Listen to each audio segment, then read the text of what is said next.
Good afternoon, everyone. Pleasure to be here.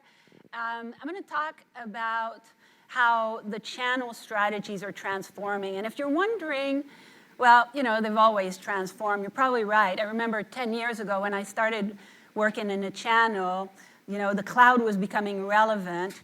And at the time, we were saying, wow, the channel is going to be disintermediated with the cloud. Yet the channel kind of reinvented itself.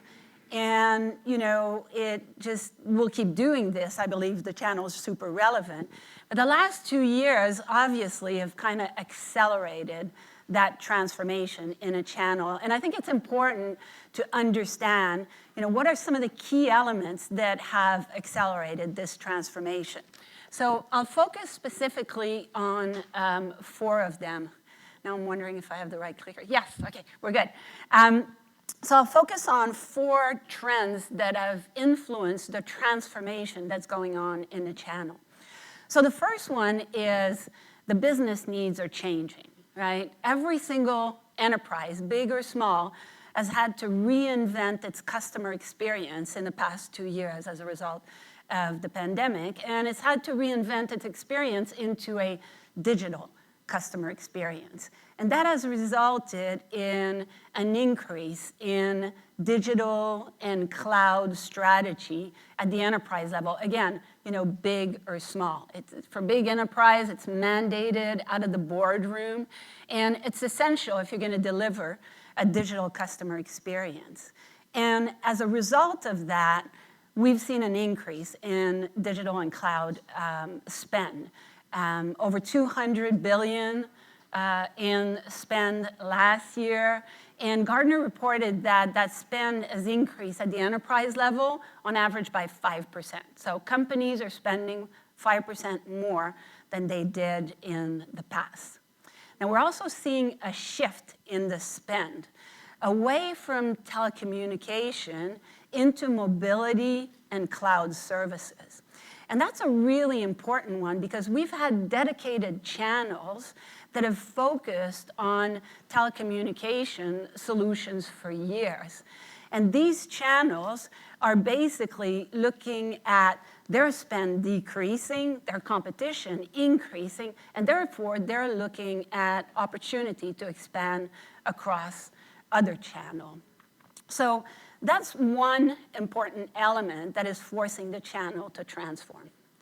Another one is the increasing complexity that's associated with a technology purchase, right? As the partners are looking at multiple categories, then these purchases are becoming more and more complex. And that's mostly because of the third element, which is the convergence in the IT market. Businesses want to deal with fewer technology advisors, and they want these technology advisors that provide their end-to-end solution. So whereas historically you've had parallel channels focusing on different silos of technology, for example, you had the telco channel focusing on telecommunication, you had the VAR reseller MSP channel focusing on software and infrastructure, and you had the system integrator channel focusing on business application. These are now converging because businesses want to deal with fewer partners that can provide end-to-end solution. And what we're starting to see, and what we've definitely seen at AppDirect in the last 2 years, is that partners are starting to embrace this. They understand that it presents an opportunity for them to expand beyond the traditional technology silo they've operated in and get a bigger share of their end customers' wallet.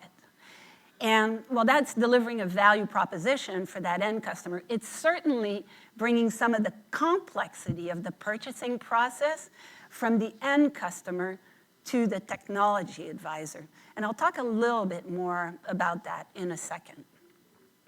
The last trend I want to focus on is the shift to marketplaces and ecosystem. And this has been well documented recently by Jay McBain, who did this study for Forrester. And what he's suggesting actually is that 17% of the B2B spend will be going through a marketplace next year, and he's forecasting that that's going to be 50% by 2020. And that's not surprising because we're seeing more and more millennial influence the purchase for an enterprise. And millennials go about purchasing in a different way. They start by going online and educating themselves and contacting the actual solution, salespeople, much later on in the process. So marketplace is really what's in their DNA from a purchasing standpoint, what they're comfortable with. As a result of that, what we're seeing is a proliferation of marketplace. Now, most of these are technology specific. You know, whether you're talking about the Microsoft marketplace, the AWS marketplace, the Google marketplace, they're all technology specific, meaning most of the ISVs that are represented and selling on these marketplaces are operating on the infrastructure as a service, on the hyperscaler of the marketplace. We're also seeing some niche marketplace that are much more focused. For example, ADP has a marketplace with all of the ISVs that integrate with their solution. Sage has a similar marketplace, right? So there's a proliferation of marketplace. And if you think of that channel partner that is trying to be an end-to-end provider for their end customer, because that's what businesses are looking for these days, the complexity is now on the channel partner because they've got to navigate all these different marketplaces to bring together an end-to-end solution for their end customers.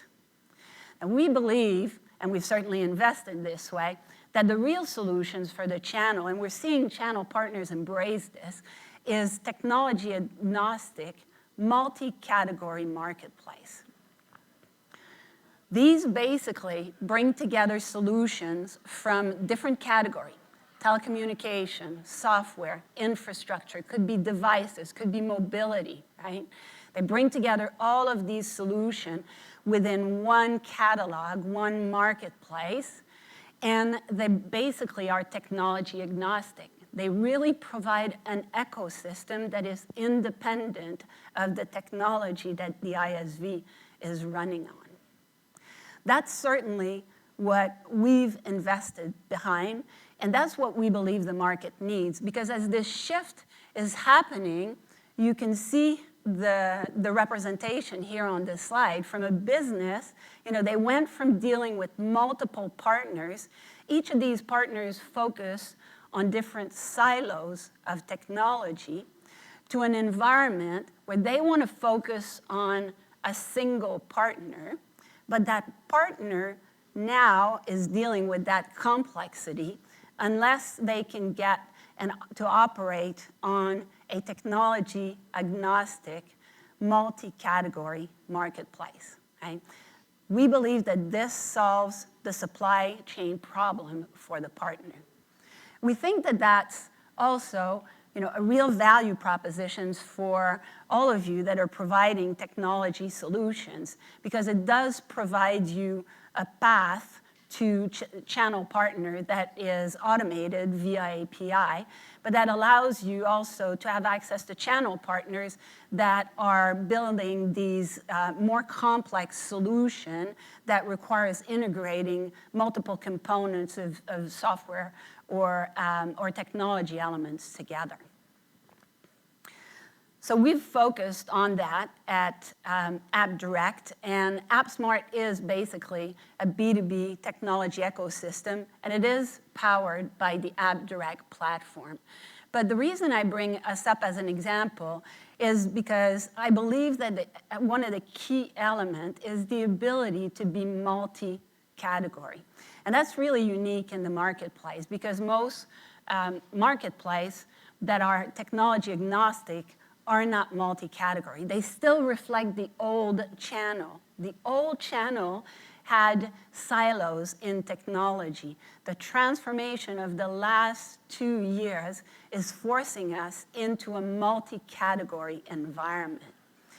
And so software, infrastructure, telecommunication, mobility, devices, managed services, even energy. I know often when I talk about energy, people kind of scratch their head and say, what energy? Why energy? Well, if you think about energy, energy is a digital solution, right? It's a solution that a business needs. And if you think about the proliferation of IoT solution, an IoT solution brings together a device, a software, some infrastructure, and very often energy solutions as well. So, the transformation that's going on in the channel is embracing that as well and wants to be providing all of the digital services that their end customer needs. And we're seeing actually an acceleration of growth of energy, which is providing unique opportunities for partners to get into even more complex transaction. And this is quite important, and I'll talk a little bit about a use case. Joel Saint-Germain is the CEO of Global Communication Group, also known as GCG. He built this business over the past 15, 20 years, and he recently became a partner of ours.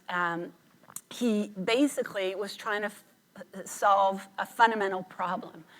And the problem he was trying to solve was that he operated in the telecommunication channel all of his life, and the supply chain that he was using was a traditional master agent supply chain, right? He was seeing the shift. His customers were asking him for more complex solutions that required this multi-category capability, but that pushed on him the need to deal with multiple supply chain. He needed to work with a master agent for his telco solution.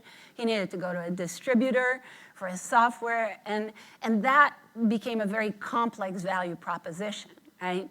So the partnership was established with Joel because of that multi-category requirement. And we're seeing a lot of partners actually make decisions based on eliminating some of that complexity that's associated with broadening their horizon across multiple technology silos. We think that it's not just about the partner, though. We think that it's also about the end customer.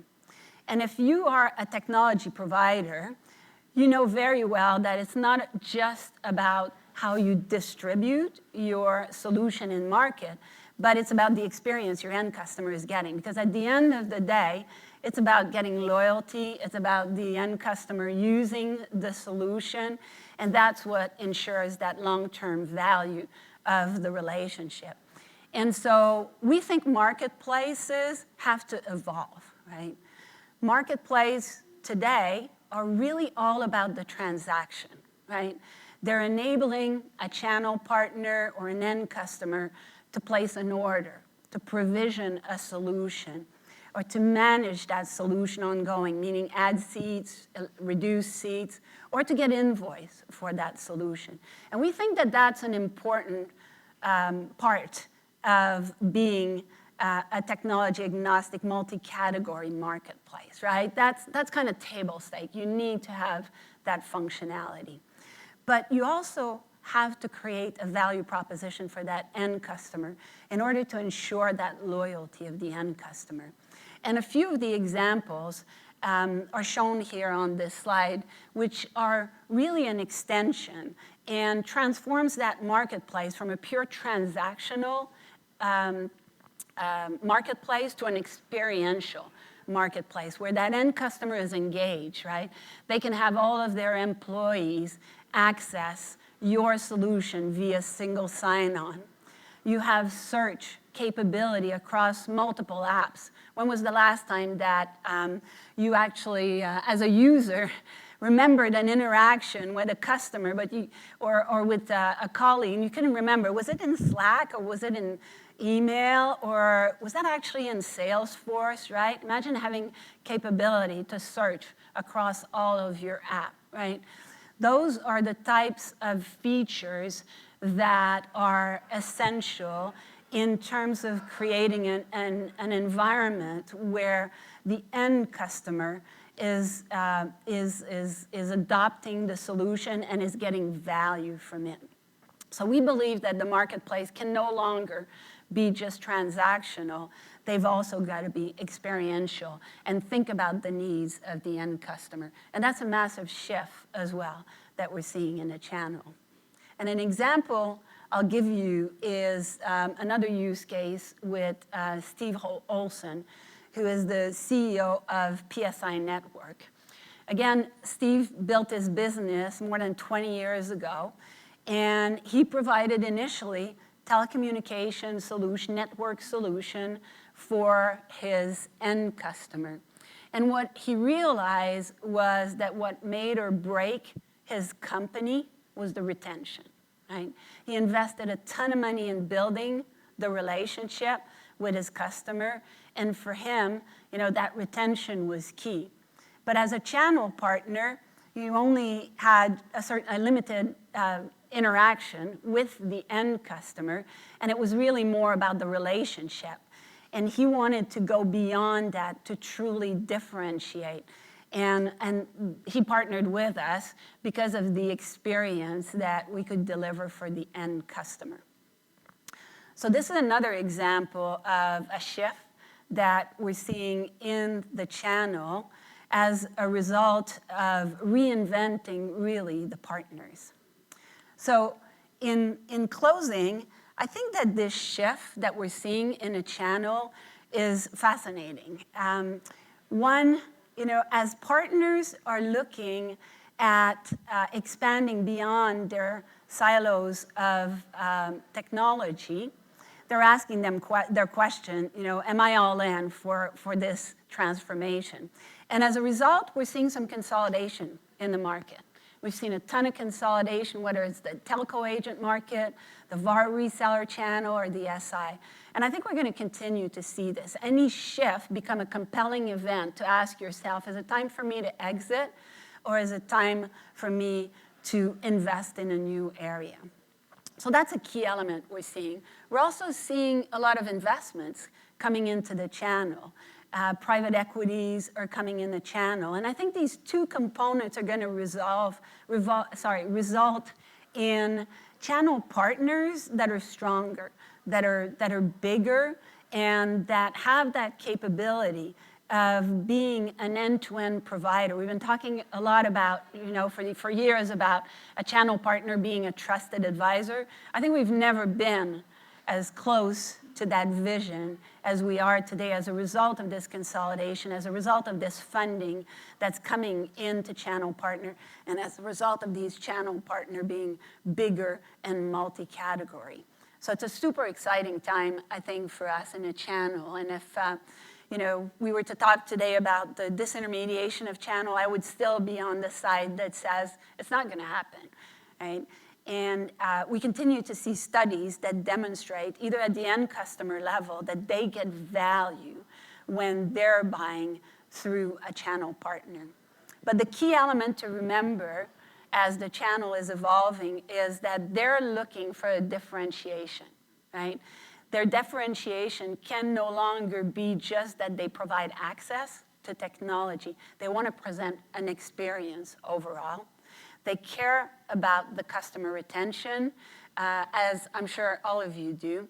And ultimately, they're looking to monetize their solution, which is where marketplaces are playing a key role because it allows them to shed a lot of the back office and automate some of the kind of bread and butter functionality in the background and really focus on a front office and on the end customer's need, understanding where they want to go. So with that, I'm going to pause and see if there's any question.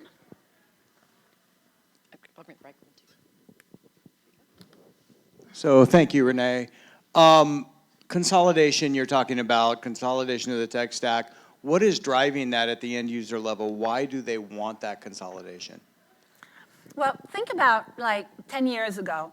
If you're a restaurant and you want to get a new POS system, right? You really had to work through multiple partners. You would have needed a system integrator to help you with the business application. You would have needed a distributor to bring you the software and the hardware. and you would have needed the telco agent to bring you the connectivity. You know, the system integrator wouldn't have been able to bring you the connectivity. And the distributor, they would not have known how to configure the business application, right? So the end customer is wanting to simplify that complexity by dealing with a partner that has the ability to bring together a lot of the different silos of technology. And what we saw over the last 10 years is partnership established, right, between the different silos. But now that there is funding that's coming into the market, we're starting to see partners that are actually themselves fulfilling this value proposition of being multi-category. And as a result of that, it's forcing others to ask themselves the question, am I all in, and how do I double down and expand beyond the technology I service today versus maybe think about an exit, right? So I think that's the biggest motivator. It's really wanting to simplify and eliminate some of that complexity that they've had to deal with in the past. Mind if I ask a second question? So as you see the consolidation happening, is there any one silo that is doing the acquiring versus being acquired? Or is it all over the place? Are the telcos acquiring the BIs and the MSPs, or the MSPs acquiring the telcos? Or is there any consistency there? I think that we're seeing a lot of it. And I think it's still early days, right? So I think it'd be dangerous to say this is going to be the winning horse at this point in time. We're certainly seeing MSPs acquiring telco agents, and probably I've seen a little bit more MSP acquiring telco agents, but it's still early days, I think. So I think we're going to see it unfolding. I think the thing we have to realize is the MSP or the VARs have the capability to invoice the end customer, whereas the telco channel doesn't, right? So it's a bigger step for a telco agent to acquire an MSP than it is for an MSP to acquire a telco agent. It's for an MSP to acquire a telco agent, they're simplifying their supply chain in a way because they had to buy through one in the past. So it may be a little bit more natural. As for the system integrators, we'll have to see. There hasn't been as much consolidation yet there. There's still a little bit of partnership, but we've started to see some MSPs also getting into the SI space. So I would say so far, MSPs seem to have taken the lead, but again, it's early days. Yeah. Any other questions?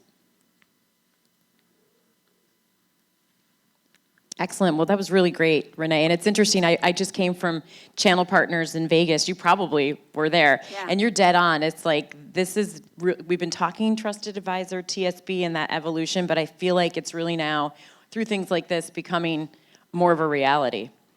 Yeah, and you know, the two use cases I gave are great examples of partners that built their business, had their own back office system, kind of did it on their own for years and got to a point.